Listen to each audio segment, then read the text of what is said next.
Halo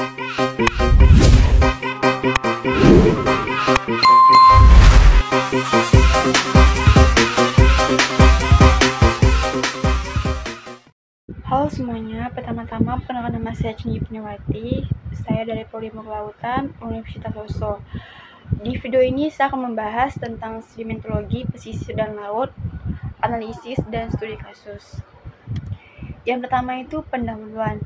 Sedimentologi adalah ilmu yang mempelajari proses bentuknya, transportasi, pengendapan, dan diagnosis sedimen serta hasilnya akhirnya yaitu bantuan sedimen.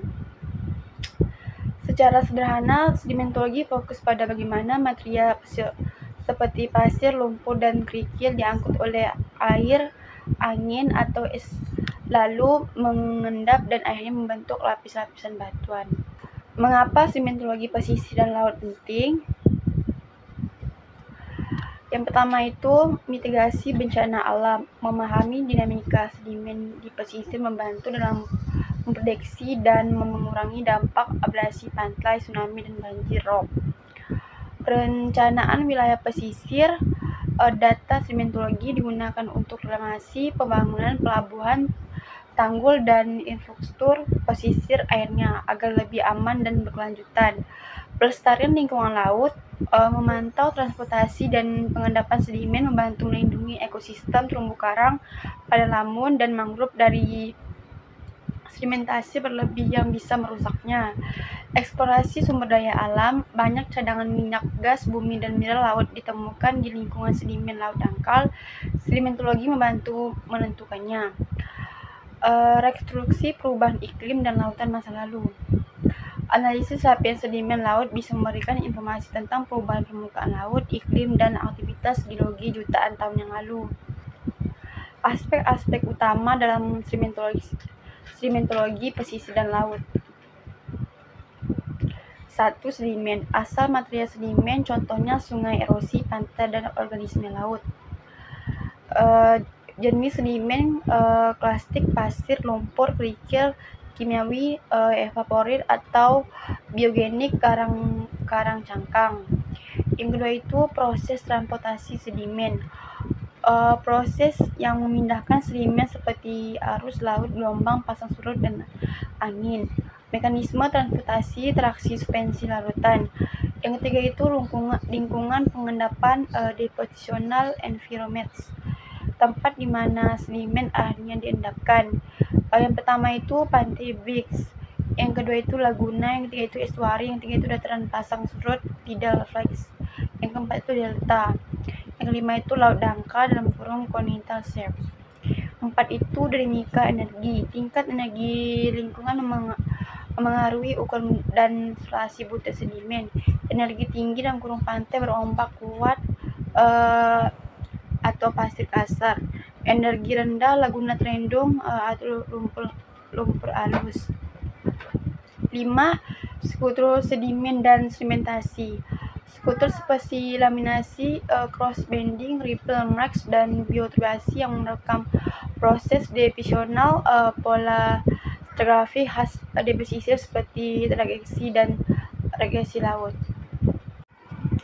Studi kasus sedimentologi banyak dilakukan di berbagai wilayah Indonesia dan dunia dengan fokus pada eksplorasi sumber daya, karakterisasi lingkungan pengendapan, serta mitigasi masalah sedimentasi. Yang pertama itu eksplorasi batubara dan reservoir migas di cekungan sedimenter Indonesia. Studi dilakukan di sekitaran 40 kawasan cekungan sedimentasi di Indonesia seperti Cekungan, Kute, Berau, dan Ombilin. Pendekatan sedimentologi stratigrafi digunakan untuk menentukan karakteristik fasies pengendapan lingkungan serta kualitas dan kuantitas bantuan sedimen yang berperan dalam sistem peminyakan. Contohnya, batubara di cekungan Ombilin terbentuk di lingkungan pendelta dan laktis dengan ketebalan yang signifikan, sedangkan batubara pasir di formasi Yarong dan Talang Akar dianalisis untuk berpotensi resiko migas melalui pengukuran porositas dan permeabilitas. 2 itu studi karakteristik sedimen dan laju sedimentasi sungai. Studi di Sungai Daeng, Pulau Bangka bertujuan mengetahui karakteristik sedimen sungai untuk memahami proses sedimentasi dan dampaknya terhadap lingkungan. Analisis granulometri dan komposisi sedimen membantu mengidentifikasi sumber sedimen dan laju pengendapan yang penting untuk pengolahan daerah aliran sungai. Studi serupa di Sungai Citarum, Jawa Barat menggunakan analisis topografi, hidrologi, laboratorium, dan pemodelan prediksi untuk mengidentifikasi daerah rawan erosi dan posisi sedimen serta menyusun strategi pengolahan sedimentasi yang berkelanjutan. 3 itu identifikasi tsunami dan endapan wilayah pesisir.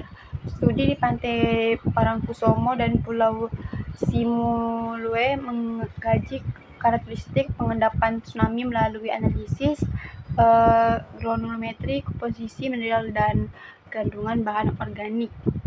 Hasilnya membantu membedakan lapisan tsunami dan sedimen biasa dan merekonstruksi kejadian tsunami masa lalu.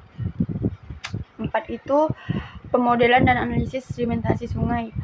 Studi kasus sungai Papua Sulawesi Selatan menggunakan numerik HEC RAS untuk memprediksi degradasi dan agregasi dasar sungai.